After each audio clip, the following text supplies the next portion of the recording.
at a personal level, what kind of security threats did you face in terms of, so I've done something which is phenomenal and very, very difficult. You're talking about in general in life, or you mean in the making of the film or the book, or just how do I Both. protect myself? Both, yeah. Yeah. Any journalists who are watching or listening, in the digital age, there is no way to be 100% secure.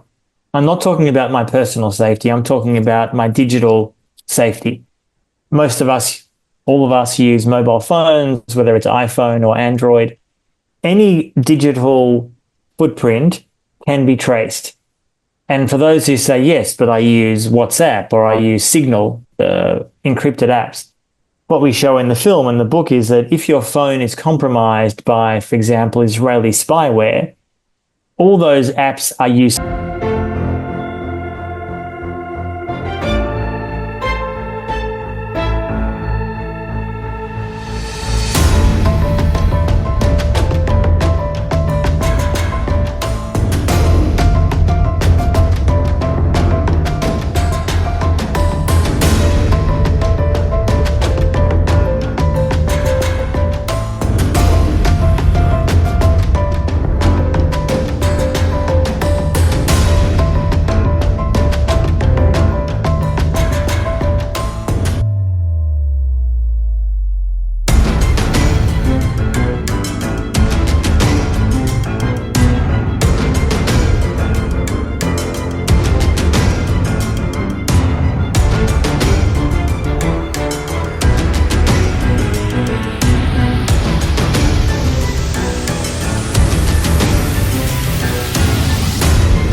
Good morning, good afternoon, good night also to everyone who is watching this podcast of Middle East Insights. My name is Dr. Shubhda Chaudhary, and today we are with Antony Loewenstein, who is joining us from Sydney.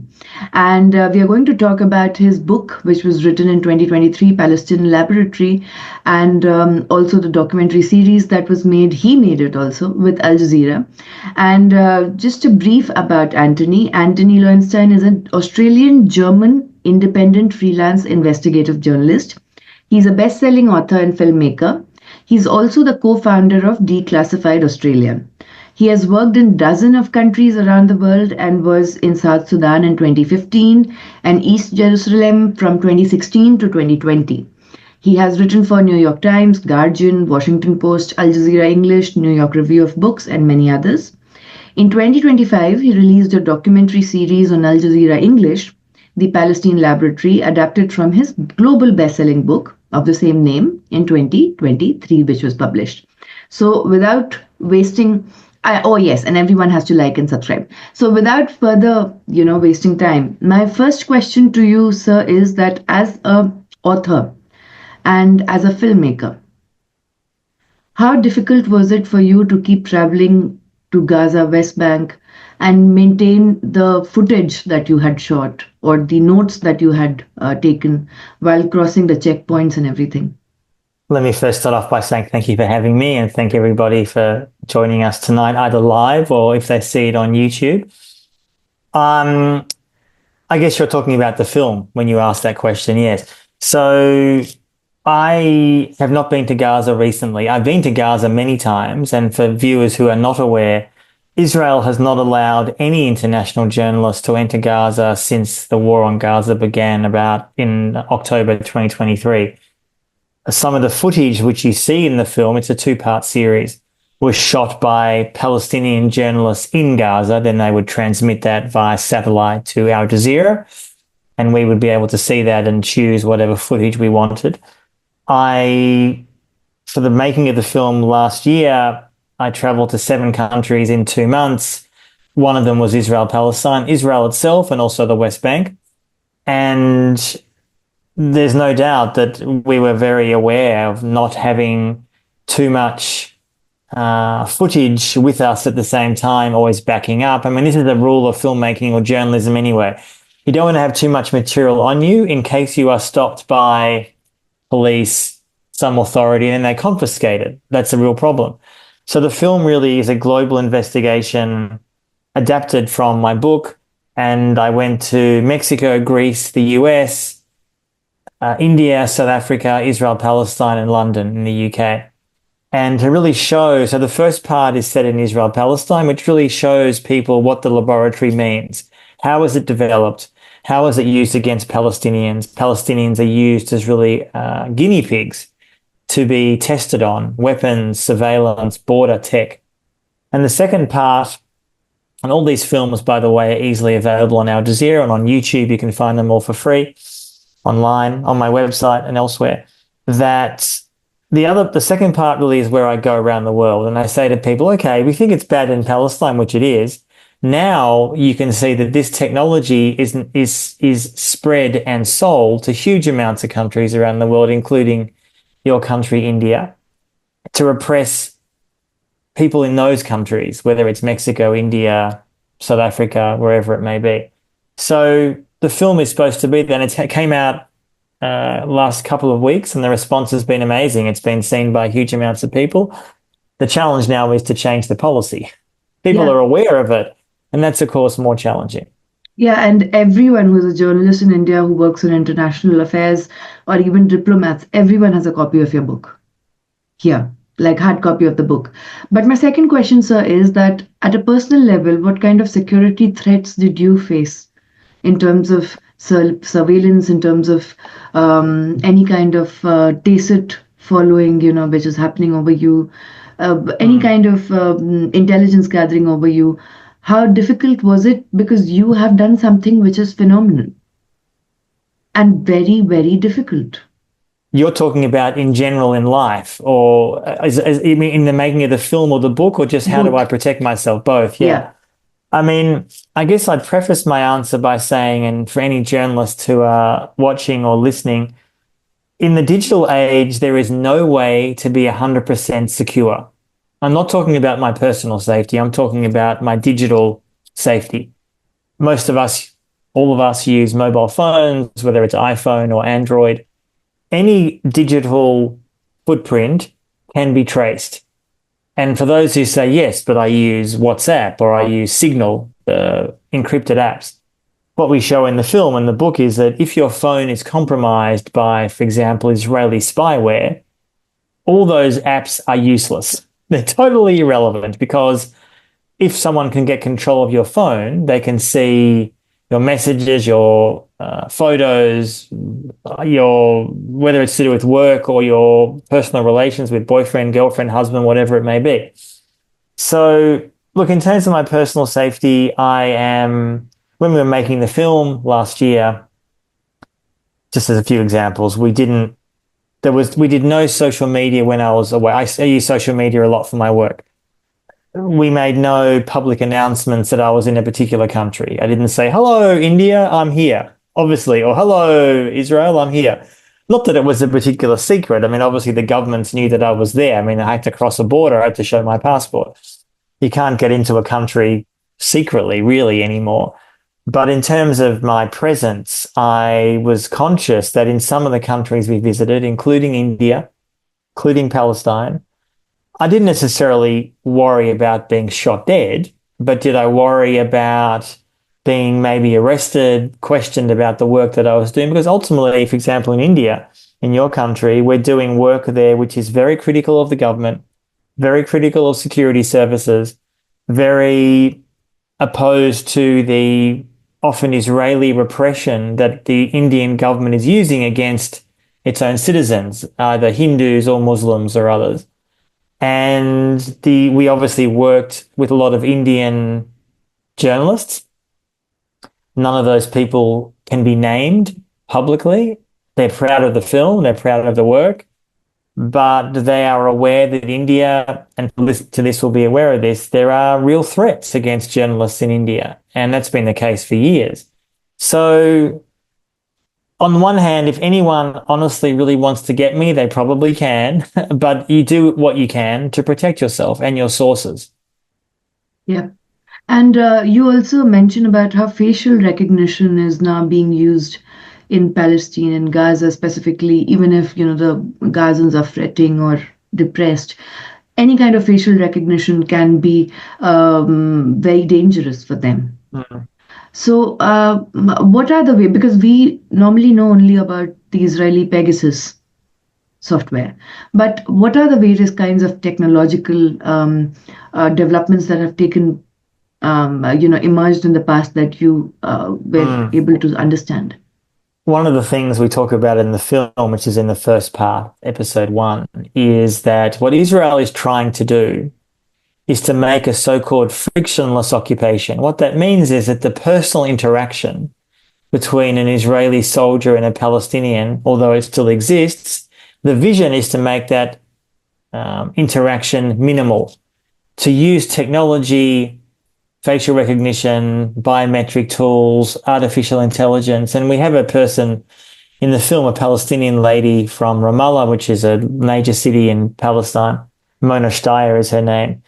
And I'm paraphrasing what she says. These are not direct quotes, but essentially what she's saying is that Palestinians have to be always on our best behavior. What she means by that is that when Palestinians are walking in the street, when they're in their cars, when they're going to their schools, to their partners, to their workplaces, their details are regularly being scanned, being checked. And if you look, in inverted commas, angry, whatever that means, you are seen as a potential threat, a threat to Israel, a threat to the Israeli security services. And in 99.9% of cases, there's no threat. You might be upset for who knows what reason. You had a fight with your boss, with your boyfriend. I mean, who knows what the reason is, right? And what Israel is doing is collecting massive amounts of information about every single Palestinian individual. Just so viewers are aware, there's around 3 million Palestinians in the West Bank. There's around 2.3 million in Gaza. And the Israeli population, Israel itself, has got about 9 million, and about 20% are Arab. Mostly Palestinian, though not all. So compared to Indian population, it's quite small, obviously. Yeah. Your population is massive. But what that means is that for the huge amounts of Palestinians, as she says in the film, they are often having to not be themselves. They have to sort of hide who they are, what they believe, what they feel. And all this information is being collected in huge amounts of storage servers, often backed up and supported by Western big tech companies, Google, Amazon, Microsoft, that have sold huge amounts of cloud services to Israel, both before the current war in Gaza, but also since. And what this really means is that Israel is trying to build a database of every single Palestinian so they think they know, is that person a threat? Now, just to be clear, when they're talking about a threat, they're not talking about a threat today. They're talking about this person may be a threat in the future. Now, the idea that a state is deciding on an individual's potential future threat, and again, to be clear, mostly this is not simply a threat that someone wants to shoot somebody or kill somebody or blow somebody up. It is this perception based on high-tech surveillance that an individual might be threatening a soldier or a settler. And this is so dangerous because many, many other nations are seeing what Israel is doing, and they want to do that themselves in their own countries to document unwanted populations, whether it's journalists or dissidents or, in India's case, Muslims, whatever it may be. And as I say in the film, I'm not arguing that, for example, what's happening in Mexico against dissidents or India against dissidents is solely because of Israel. It's not. India is doing its actions for its own reasons, and Mexico is, etc. But in all these states, they are not just inspired by what Israel is doing, they are often using Israeli tech and weapons and surveillance tools. And Israel's happy to sell those tools because they make money, A, and B, gives them more influence, despite the growing international outrage over the mass slaughter in Gaza. So, when we do you think that this kind of artificial intelligence is still active with the prisoners that are being released, Palestinian prisoners who are going to be because Netanyahu is trying his level best to not carry on with the second stage of the ceasefire. So there were rumors that there is some kind of artificial intelligence gathering, or not exactly some kind of bracelet is a very simple word. I'm coming but some kind of meter through which all the prisoners are being, their movement, their conversation is being listened to I think even there's after. again, I preface it by saying we don't know 100%, that's the Yeah. short answer. But I think the likely scenario here is that all those Palestinian prisoners, many of whom, just to be clear, were never charged with a crime. Some have been charged, some have gone through I would argue, often a sham trial. But many of these individuals who are being released in the last month or so were taken from the West Bank, from Gaza. They were never given a trial. There was never any due process. They are under something called administrative detention, which essentially means Israel is allowed to arrest someone and hold them indefinitely. I think there's a good chance that Israel is monitoring those individuals. I think there's a good chance they'd be monitoring their mobile phones. In many cases in the past, those individuals have been rearrested by Israel weeks or months afterwards. And some of them, of course, have been released and are not allowed to stay in Palestine itself, even though their families are there. So, yeah, I think there's a very good chance that they are being watched Yeah. 24/7. Yeah, and this was something, the lack of freedom of mobility. I experienced myself when I traveled to West Bank in 2016, and especially in Al-Aqsa Mosque and other areas. The kind of, because the entire permit regime which is there from East Jerusalem to the other parts of West Bank and all of that. But my next question to you is, sir, you call yourself a Jewish atheist. Your grandparents survived the Holocaust from Germany and Austria, and settled in Melbourne, if I'm correct. Correct. And you have taken citizenship of Australia and Germany. So, two questions. One, did Israel ever offer the right of return to you, like in the platter that stopped, investigating us? And second is that how difficult was it for you? Because you mentioned that you grew up in a liberal Zionist home. So, how difficult was it for you to be a Jewish atheist? Let me first, some viewers might be saying, what the hell is a Jewish atheist? Let me explain what that means. It might sound strange. Actually, in the West, it's not that uncommon. How I define that is, I am not religious. I've never been religious, but I'm not religious. I don't believe in God, but I feel culturally Jewish, and I am proud, at least, of some aspects of the critical dissenting history within Judaism. I think a lot of that, sadly, much of it has been suppressed since the establishment of Israel. And in my view, too many Jews now almost bow down before Israel as an idol, in my view, which I think is very, very problematic, and accept and defend the most hideous actions that Israel commits against Palestinians. Look, when I was growing up, I wouldn't have called myself a Jewish atheist. I wouldn't have said that. I mean, now on the one hand, I'm proud of that tradition, but I'm also regularly, the film and the book doesn't go into great detail about this. The book does a little bit, the film doesn't really. I've done other work which talks about this more. People can find that if they want online. But I'm regularly deeply ashamed by both Israeli action. Not that I have any connection to Israel. To answer your question, Israel doesn't normally offer right of return. It's something that, as a Jew, if I went to Israel tomorrow, although they could refuse it because they don't like me, I could become an Israeli citizen. And I've always refused that on principle, because to me it's absurd and outrageous that I'd be allowed to get Israeli citizenship while Palestinians, who often have far more connection to the land than me, cannot. And so I've never taken it up. I've never tried to get it. And yes, I'm an Australian and a German. I'm a dual citizen.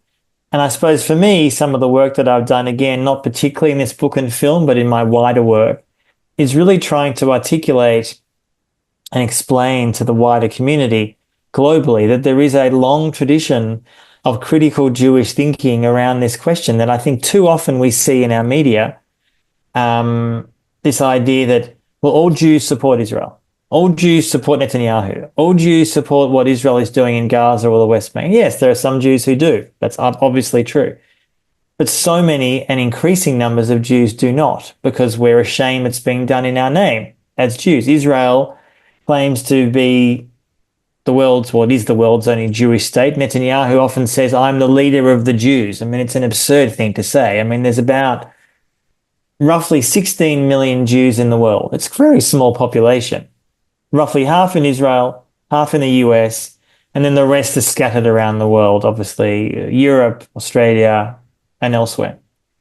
And to me, when so many people see Israeli actions and they associate that with Jews, I think that contributes to anti-Semitism. It doesn't justify anti-Semitic attacks or violence. Of course it doesn't.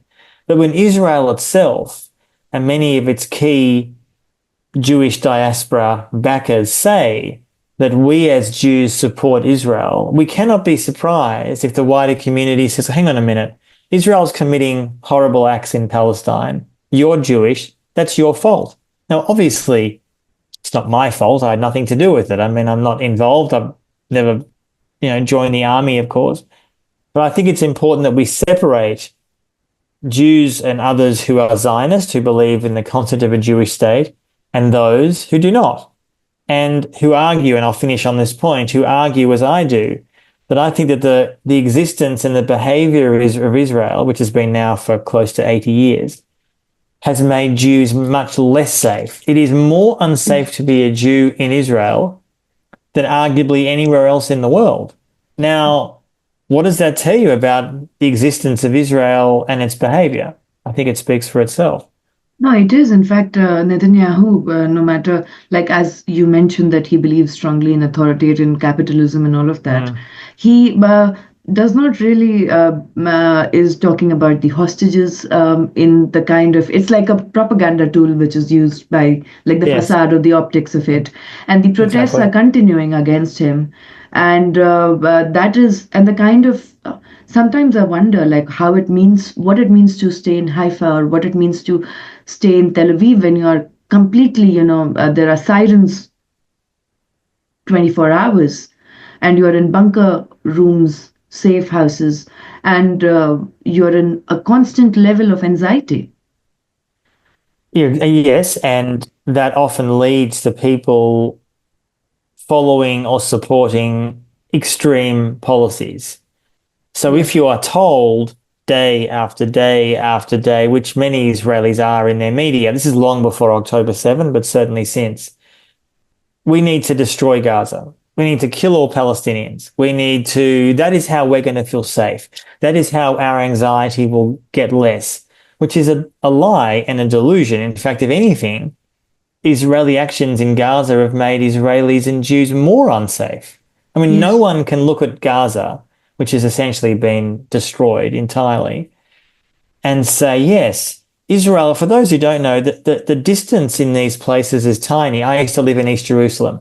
When I would visit Gaza to go as a journalist, it's less than an hour and a half by car. This is tiny, tiny area. So when people in Jerusalem or Tel Aviv or Haifa are saying, destroy Gaza, which is what Israel's done, the idea somehow that will not lead to profound hatreds and anger and desires for retribution within Gaza.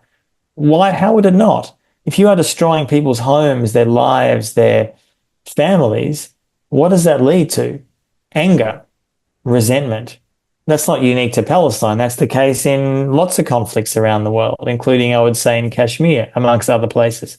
So, and the cynical side of me says, in fact, that's what Israel wants.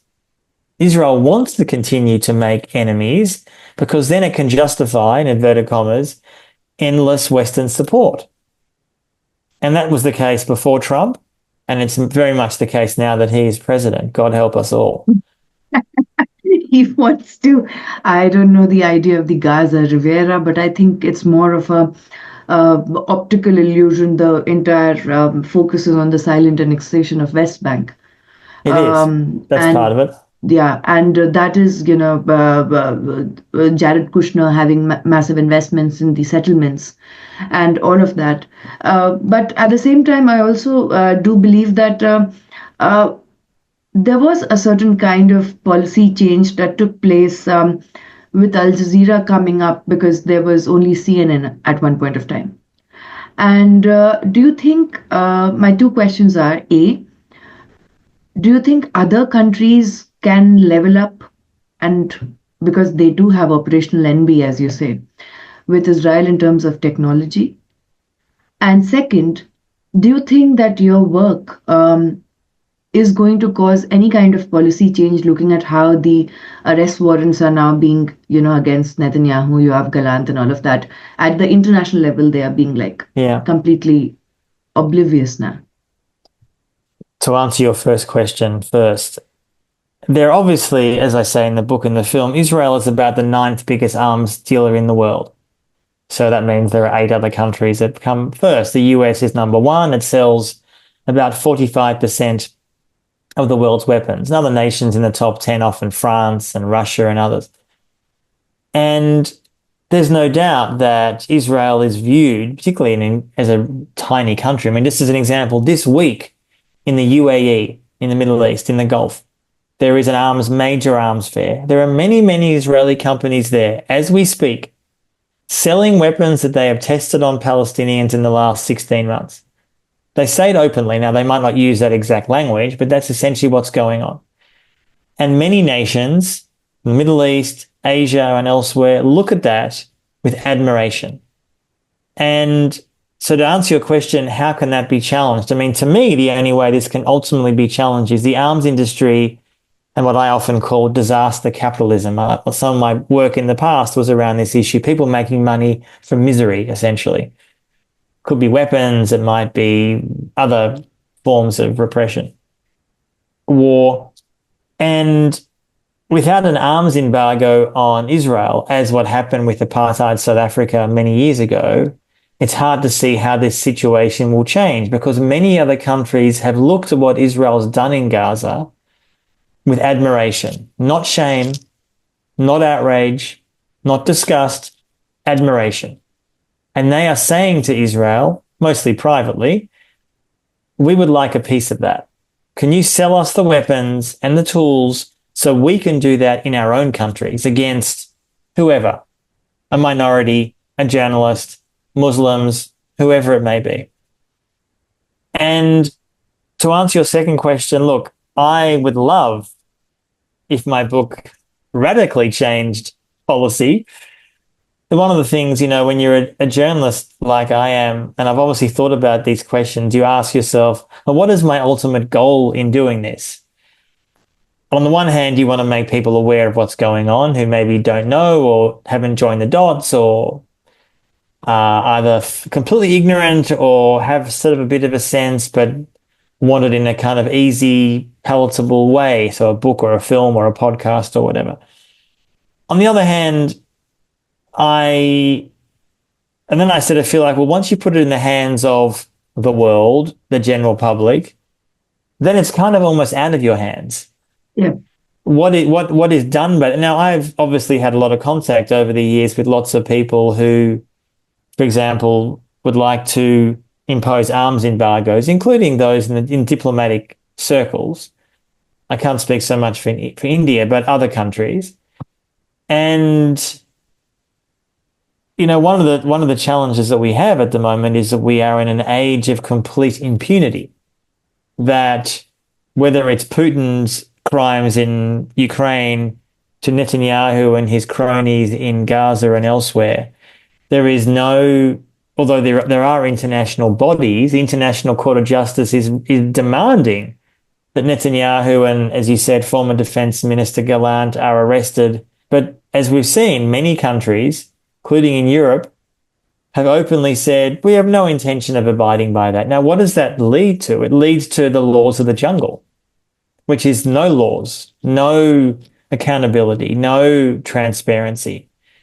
And this was a major problem, of course, before Trump became president again. But now I fear he's only been in power for, 4 weeks? Yeah. that it's pretty clear, though, where this is going. I mean, not that I have a crystal ball. I don't know where it's going to be in 4 years, but it's pretty clear that Trump and his people are trying to build a global far-right movement, which is unbelievably hostile towards immigrants and Muslims and minorities and Palestinians. And I feel like at the moment, it's almost like we need to go to the barricades. I'm not necessarily saying in a literal sense at a protest, that can be important too, but this sense of, I think much of the so-called global left is very ill-prepared for what is going on here, that we are being overwhelmed day after day with these unbelievably shocking policies coming from Washington and other states. And Israel, of course, is part of that. So to challenge their unaccountability takes all of us, not just me as a journalist. I mean, obviously, I will keep doing my work, but I want other people, more people need to join. I'll leave it at that. Yeah, and my last question to you is that for specifically the Indian audience, like scholars who are like BA, MA, PhD scholars in various universities, what do you want to say to them that why should they read your book and watch the documentary? What I would say is that it's important in times of strife to be brave, to be courageous. Now, obviously, I'm not Indian, of course, but I have Indian friends who live in India, and they have said to me, and I saw this and felt this when I was there last year doing the reporting for the film, that certainly since Modi there has been a real shift in India towards what I would call a Hindu radicalism, a greater intolerance for dissent, journalists, activists, critics, Muslims, whatever it may be. Now, my book is not principally about that, but it does talk in depth about, and the film as well, about the growing relationship between India and Israel. And the relationship is not just a defense relationship. It's not just about selling weapons. For those who don't know, the biggest buyer of Israeli weapons every year is India. But it's also an ideological belief. Modi and his worldview, to me, is of a Hindu fundamentalist vision, an ethno-nationalist Indian state. Netanyahu and his people believe in a Jewish ethno-state, prioritizing Jews over anybody else. So I see the relationship as not just selling weapons, but selling an idea of racial supremacy. Essentially, I discuss this in the film, as you'd know, in the book. So what I'd say to scholars is to say, A, be aware of it, learn about it, read about it, and don't be afraid to speak out about it, because my sense is that although, yes, there are some amazingly good journalists in India, I'm not for second-guessing there are not, there is real fear of speaking about this issue, reporting on this issue, getting accurate information about this issue. And I would encourage people to do that, because there's a lot we do know about this relationship between India and Israel, but there's a lot also we don't yet know. And I would hope some Indian journalists can do some more digging, and just citizens in general, scholars, because this relationship in some ways, as both leaders, Modi and Netanyahu, are becoming increasingly authoritarian, the danger to me is obvious. So thank you so much for the privilege of your time, sir. And thank you everyone who joined.